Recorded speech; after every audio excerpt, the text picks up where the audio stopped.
안녕하십니까. 부동산 엑스파일 청취자 여러분. 제가 방송 아이디어만 메모해놓고 시간을 보냈더니, 벌써 3주를 쉬었네요. 청취자 여러분들 많이 보고 싶었습니다. 네, 보고 싶습니다.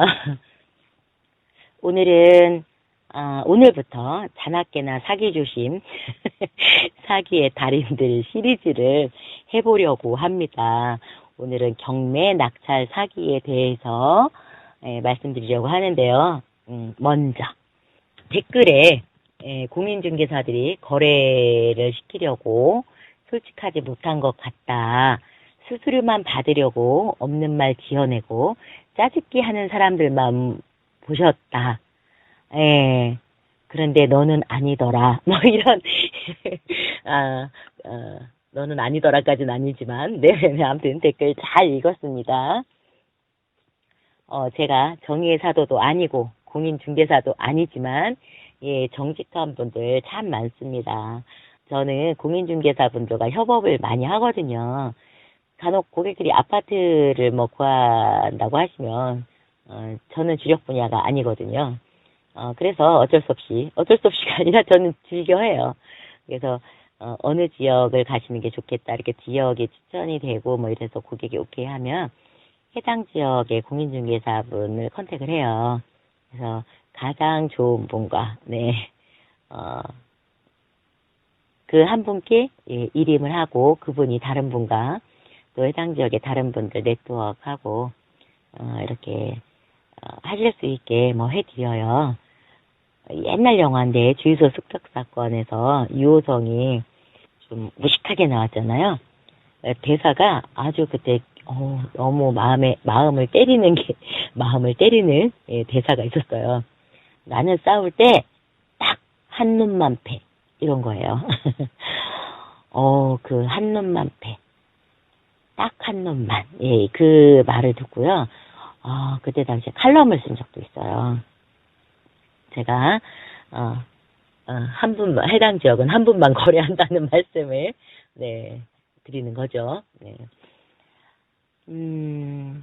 제가 부동산 업계에 있다고 하면요, 다들 중개사인 줄 알고요, 부동산 거래에 대해서 많이 질문을 하세요. 전문가라고.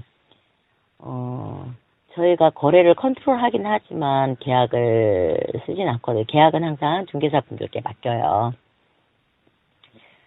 근데 지난주에 아무튼 교회 공동체 집사님이 갑자기 전화를 하셨어요. 아파트 전세를 얻으려고 보다가 마음에 드는 집이 있어서 가계약금을 넣었는데 돌려받을 수 있냐는 거예요. 가계약금을 넣었다? 그래서 어떻게 넣으셨나 이제 사연을 들어보니 그 아파트를 전세를 가려고 아파트를 알아보다 보니까 마음에 드는 게 있었는데 집에 와서 생각해 보겠다고 의논해 보겠다 그랬는데 전화가 왔다는 거예요. 물건 놓치지 않으려면 가계약금을 입금을 해라. 그래서 중개사분이 이제 막 불러주는 계좌에다가 무턱대고 입금을 하셨대요. 갖고 있는 돈이 500만 원이어서 입금을 하셨대요.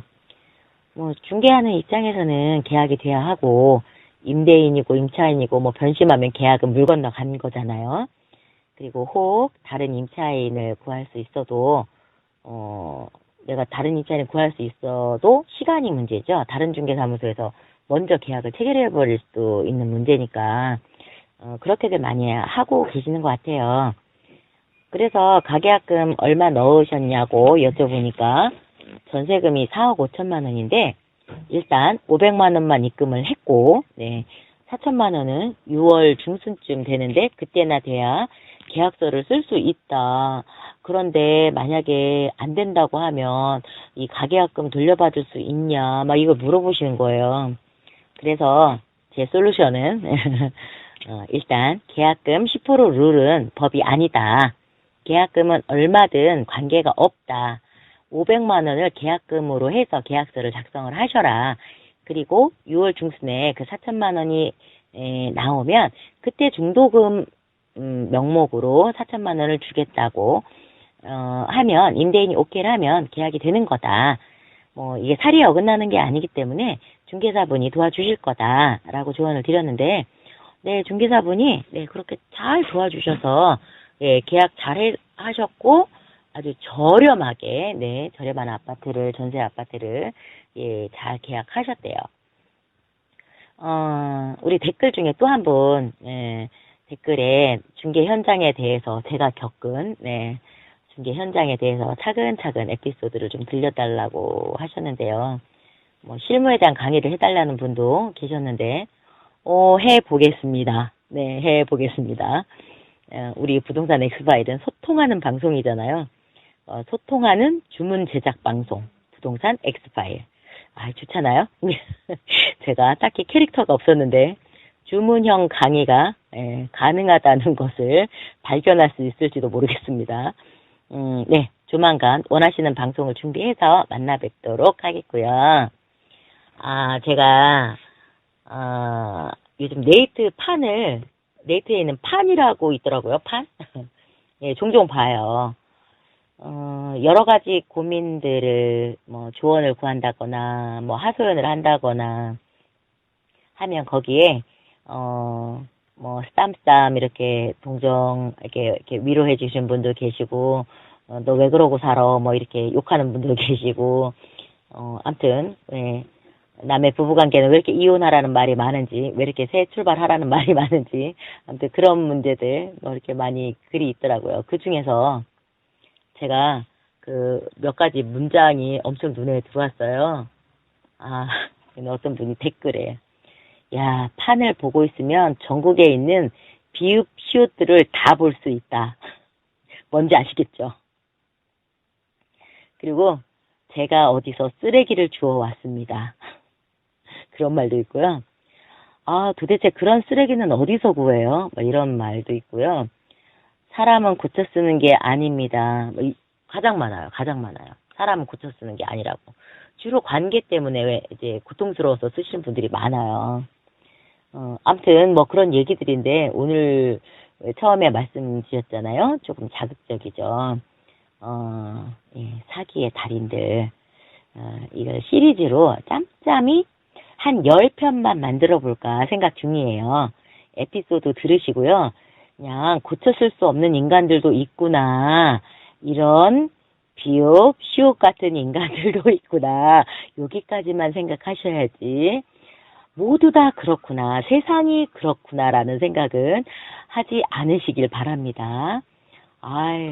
저희 아이들, 우리 아이들이 살아갈 아름다운 사회를 위해서 제가 노력을 해야 되는데, 이 불신의 사회를 만드는데 일주한다면, 예, 제가 마음이 어려워지겠죠? 네, 약속하시는 거예요. 그냥 그런 인간들도 있구나.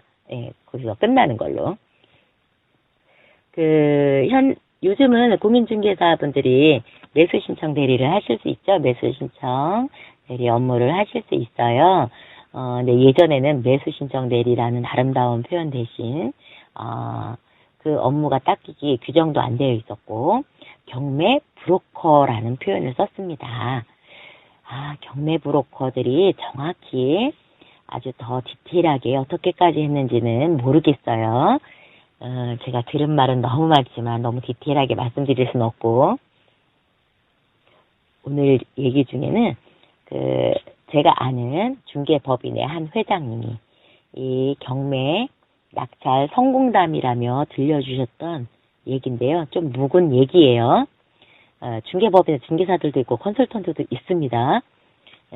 중개계약의 경우는 중개 수수료를 계약 때 또 잔금 때 이렇게 반반씩 나눠 받거나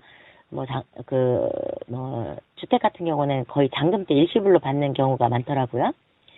그런데 경매는 낙찰 됐다. 땅땅땅 하면 바로 수수료를 받았던 걸로 기억이 납니다. 저렴한 물건이 있다고 보통들 광고를 해요. 그래서 고객이 찾아오면 경매 물건이니까 이렇게 싼 거다. 내가 싸게 낙찰 받아줄 수 있다. 명도 작업도 알아서 해주겠다. 라고 하죠.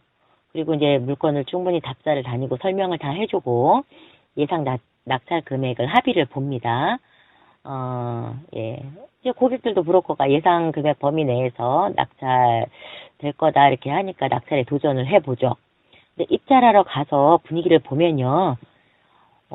낙찰받으려는 물건을 얼마나 많은 사람들이 관심 있게 지켜보는지 알 수가 있어요. 띄엄띄엄 하는 물건은 좋은 물건이 아니겠죠? 근데 정말 좋은 물건 이제, 많이들 관심 있게 봐요. 그래서 경쟁이 심하겠구나 싶으면요, 이 브로커가 낙찰가를 올리는 거예요.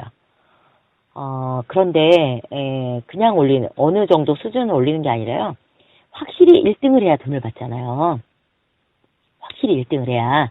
그러니까, 2등과 거의 8천만 원 차이가 나고, 1억 가까이 차이가 나도록, 바람을 잡아서 낙찰받도록, 유도하는 경우가 있었어요. 네.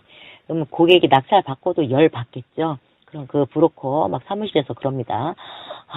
그 8천만 원 더 써가지고 완전 열 받아가지고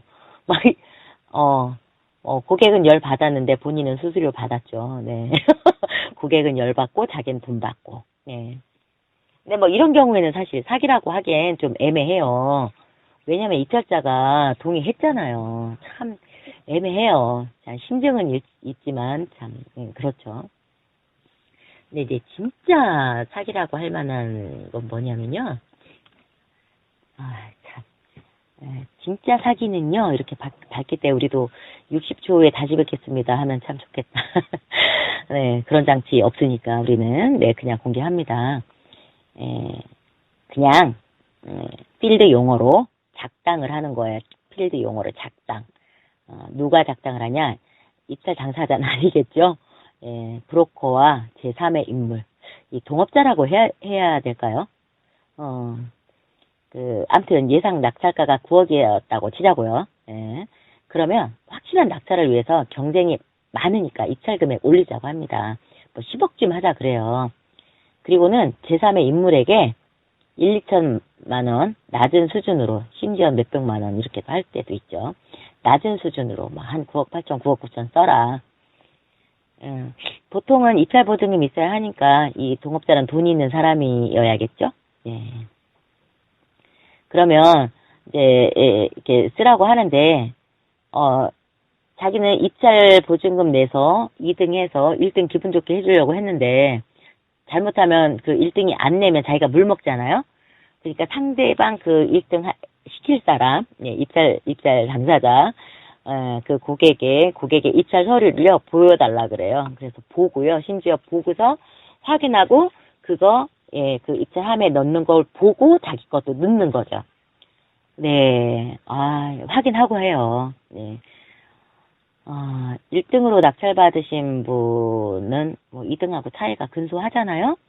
얼마나 기쁘시겠어요. 참. 얼마나 기쁘시겠어요. 이거 어떻게 해요? 이거 고객 만족하게 했으니까 좋은 일 해야 했다고 하는 건지, 참.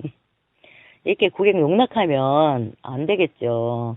저는 이게 명백한 사기라고 봐요. 수수료만 받냐, 명도 작업비로, 명도 작업비 들어가야 된다, 추가로 돈을 요구해요. 그것도 명도비도 몇 천만 원씩 받아요. 작은 것들은 그렇지 않지만, 빌라 명도에도 예전에 500만 원, 1000만 원 받았던 것 같아요. 빌라 한 칸 명도에도. 그러니까 빌딩 같은 경우는 2천만 원, 3천만 원 이렇게 받더라고요. 지금은 모르겠어요.